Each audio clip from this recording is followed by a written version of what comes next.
All right, we're doing pizzas tonight. We bought our dough from a local pizzeria. That's definitely the way to do it. If you're trying to make pizzas, you can make your own dough, but it's a complicated process that is very specific. So it's very easy to go to a local pizzeria that you like and ask to buy their dough. These were $5 each. These make 16-inch pizzas. So it's pretty cheap, pretty straightforward. We took the dough. We're letting it sit out. We're gonna thin these out in a bit and sauce them and get them ready to go. But first I gotta start my fire because it's taking about maybe a half an hour to come up to temperature. So let's go start the fire and then we'll come back and make the pizzas. All right, we are out here. I lit my fire. We got a bunch of giant chunks. This is that Costco charcoal that I've been using. It's fantastic charcoal, great buy, huge chunks. This stuff burns really well. So we loaded this up. I put as much charcoal in here as I can reasonably fit. Because we want this at like 900 degrees, you know, for maybe 45 minutes, maybe an hour. So I just want to make sure I have enough charcoal. I want it to stay nice and hot, no issues. So I'd rather overcompensate than start to lose heat halfway through. We're gonna be doing about 5 pizzas or so. So I have a bunch of twills in there, or a bunch of fire starters, a good amount of charcoal. So I'm gonna let this get lit, and then we'll go ahead and load up our heat deflectors and pizza stone. So you see here I have the accessory rack. So right now I just want my fire to get lit, and I'm going to let this go for probably 20-30 minutes or so until the charcoal is actually caught and this is a real fire and not just the fire starters burning. Then we're going to put our heat deflectors right on this accessory rack, and then the pizza stone is going to go right on the heat deflectors. Some people will take things like tin foil and do an air gap between the heat deflector and the pizza stone. I don't think you need it, but you know, certainly if that's what you're doing and that's what you're used to, then go for it. I do not have my grates in here. Some people will just put the heat deflector or the pizza stone on top of the grill grates. My grill grates are here. The problem is those will rust if they're just exposed to too much heat for too long. So I don't have them in here. It's not worth it.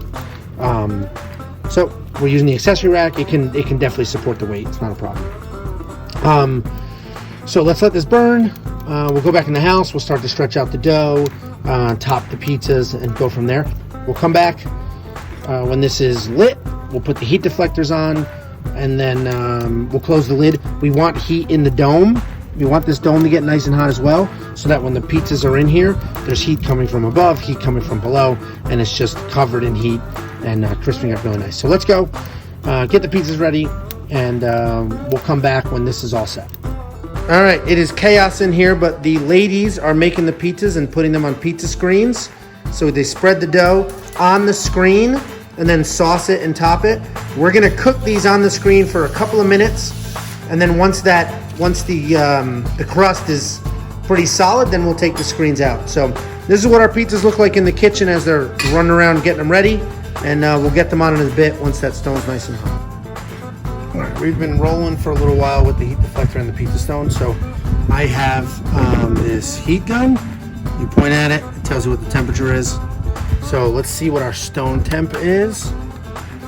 And it's reading 450, 444, 425, 360 on that side. So it's pretty hot. 450 was the hottest number we got on here, but that's pretty hot. I'm gonna let this go a little longer, see how much hotter we can get it. I care more about the stone temp than anything, so we'll give this a few more minutes, let it get a little hotter, and then we're just gonna start throwing our pizzas on and start rocking. All right, we're gonna get our first full-size pizza on. So you see here we have the pizza on the pizza screen. I'll have a link to Amazon for these. This is the most helpful thing on planet Earth, because getting a pizza on and off of a peel, like the little pizza shovel, is a freaking nightmare. So these are awesome. Basically, we put this on.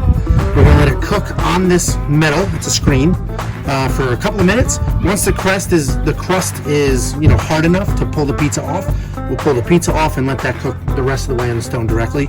I checked the stone temp. It was about 620 degrees. It's probably still rising, but let's get these on here because we have a bunch to do. I flour the pizza screen before we put this on, and I actually just threw some flour on here as well. We're using 00 flour so it doesn't burn as quickly, and if it does burn, it just crumbles up and it's no big deal. So we put that on there. We're gonna let it ride 2 minutes, and then we'll go ahead and take it off the screen and finish it on these stones. It's been about a minute and a half. Let's just check. It's probably not ready. But let's just check to see if I can get this off here. It's almost there. We'll let it go a little longer. It's coming along really well. The top is melting. I don't want to lose too much heat. The top is melting, so that means we have some nice temperature in the dome. So we'll let it go a little longer.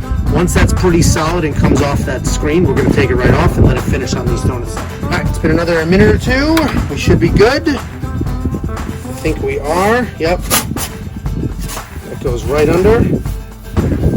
I'm not great at it, but it came right under.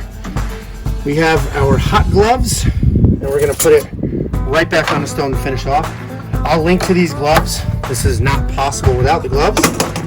So I'll do a link to the gloves, I'll do a link to the pizza shovel and everything else we're using.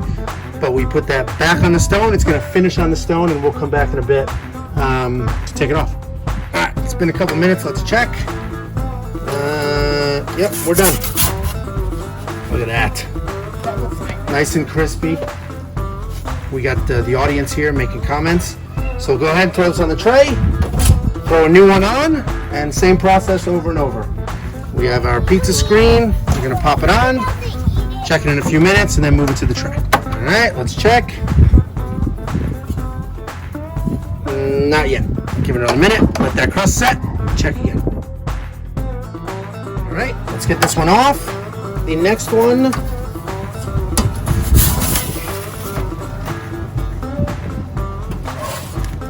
The next one, I didn't have that many pizza screens, so next one's parchment paper.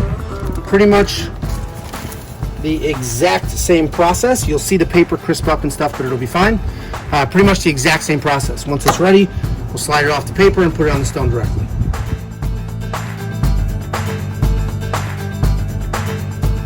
All right, this bad boy should be ready. It is, and I keep freaking doing this without having my glove on to get the other one off, but there we go, and back on. So this is pretty easy.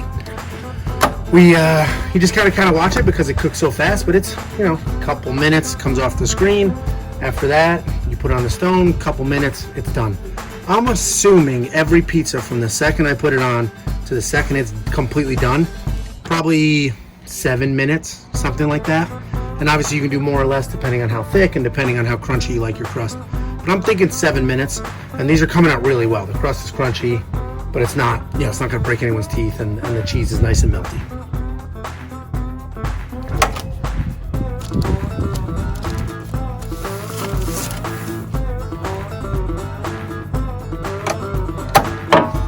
Okay, so I started this video by saying I just rest the pizza stone directly on the heat stone, or the heat deflectors. And for the first 3 pizzas, that was 100% fine. They're coming out great. The crust is phenomenal. The last 2, we're doing a lot.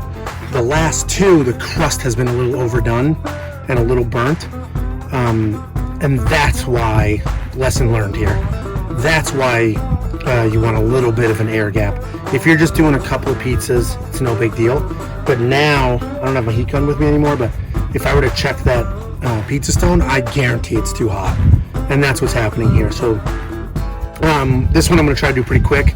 This is another parchment paper one, but lesson learned. So next time I will put some sort of air gap between the two, whether it's some balled up tin foil or aluminum paper, or some people use like little industrial like nut bolt type things to just put between them. So I'll figure something out. I'll do another video on that, but lesson learned. So overall, everything's been phenomenal.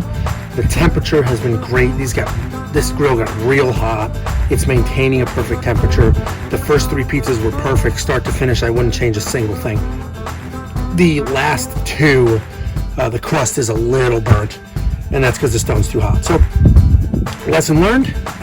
We'll put some sort of gap between the heat deflector and the stone next time. But overall, I'm very happy with how this came out. So I just took it off the parchment paper, but forgot to record. Put it right on the stone. So this is the last one. We'll let it finish.